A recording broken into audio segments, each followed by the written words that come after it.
Elhamdülillahi Rabbil alemin. Ve salatu ve selamu ala Resulü Muhammed ve ala alihi ve ashabihi ecmain. Assalamu alaikum rahmatullahi ve barakatuh. Құрметті бауырлар, біз Алла Тағаланың қалауымен кезекті Құран мысалын сіздермен бөлісетін боламыз. Бұл Али Имран сүресінің 117 аяты. Алла Субхана Тағала осы Құран аятында «Мәсәлу ма юнфиқуна фи хазиги дуния». Бұл дүниеде дүниелерін, малдарын, басқа заттарын Аллах Тағаланың дінін насихаттауға кедергі істейтін, солда мал жұмсайтын адамдар мысалдар қандай? Немесе Құранда айтылатындай Аллах Тағаланың нұрын өшіру үшін адамдардың жұмсайтын малдары. Яғни бәрімізге белгілі болғандай кейбір адамдар осы дінді насихаттау үшін, дінді таралу үшін үлес қосып, қаржыларын жұмсап жатқан болса, кейбір адамдар бұл діннің өшу үшін, діннің өспеу үшін қаржыларын жұмсап жатқан кісілер бар. Немесе басқа бір ғалымдар осы жерде Құран аяты дейді, Аллахқа иман келтірмейтін, бірақ қанша дүниелерін жақсылыққа жұмсайтын адамдардың мысалдары қандай? Мысалы үшін бір дәулетті кісі болуы мүмкін. Дүниесі бар. Сол дүниесін әртүрлі қайырымдылық жұмсайды. Жаңағындай мектеп салу мүмкін, ауруханаға салу мүмкін, тағы ізгі істер істеу мүмкін. Бірақ ол адамдардың Алла Тағала иман келтірмейді.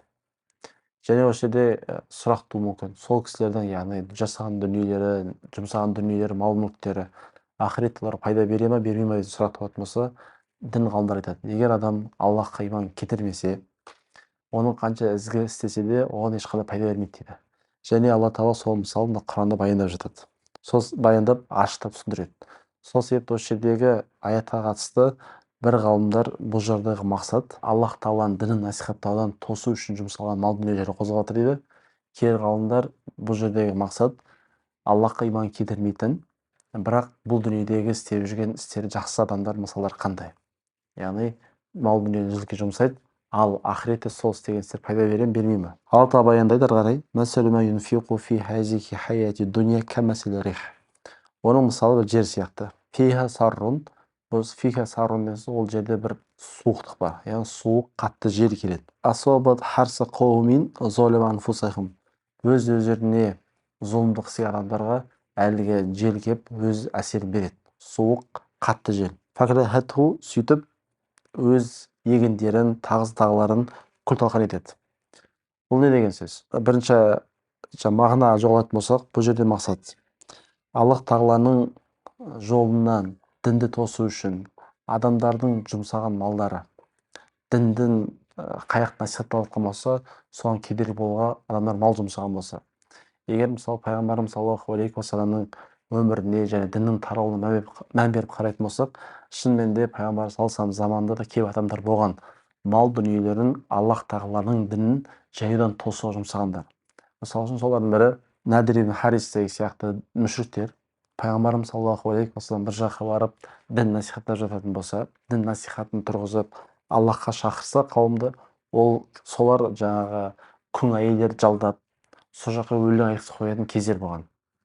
Немесе пайғамбарымыз саллаллаху алейхи уассалам ежелгі Ад, Самуд, басқа да қауымдар жайлы айтып жатса, Құран аяттарын, басқаларын, олар да айтады, пайғамбар сендерге ескі халықтың жыр дастанын айтып жатқан болса, мен сендерге бұрынғы қауымның жыр дастанын айтып беремін деп, парсы елінен арнайы кітаптар алдыртып, сол пайғамбарымыз саллаллаху алейхи уассаламмен осылайша діннің насихатталуына кедергі істеген еді. Тура сол сияқты кейбір адамдар осы қоғамда да, жалпы әлемде де діннің насихатталуына, соны жек көрінішті көрсетуге әртүрлі құйтырқы әрекеттер істеп жатыр. Енді сондай адамдар мысалы қандай болмақ деген кезде айтады.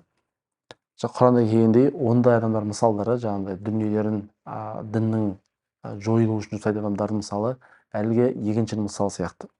Егінші егін егеді, кейіннен сол егін еккеннен кейін сол егіннен бір нәтиже күтіп отырады ғой. Міне осы егінім өседі, өнеді деп күтіп отырады. Өкінішке орай егіні оған пайда берудің орнына әлі жел келеді, егін күл-талқан жоққа шығарып жібереді. Тура сол сияқты жаңағындай екінші көзқарас алатын болсақ, қанша жақсы ізгі істесе адамдар, не салсын, көпір салсын, жол салсын, тағы басқа істесін, бірақ күпірлігі жүрегінде орын алған себепті қандай үлкен істесе де ол қияметте оған ешқандай пайда бермейді. Соны мысалы әлгі несі істеген ізгі істері бір жайнап тұрған бақша сияқты болса, олардың күпірлігі әлгі қатты жел сияқты. Қанша нақты іс көркем болып тұрса, жақсы болып тұрса, бақша жайнап тұрған болса да, әлгі жел келетін болса, бақшаны күл-талқан етеді. Тура сол сияқты ұлы қайырымдылықтар, ұлы жақсы істердің бәрі осы адамның күпірлігі себепті олардың бәрін құртып жібереді. Сөйтіп олар қатты желдің салдарынан қанша жұмсаған қаражаттарының ешқайсының пайдасын көрмейді.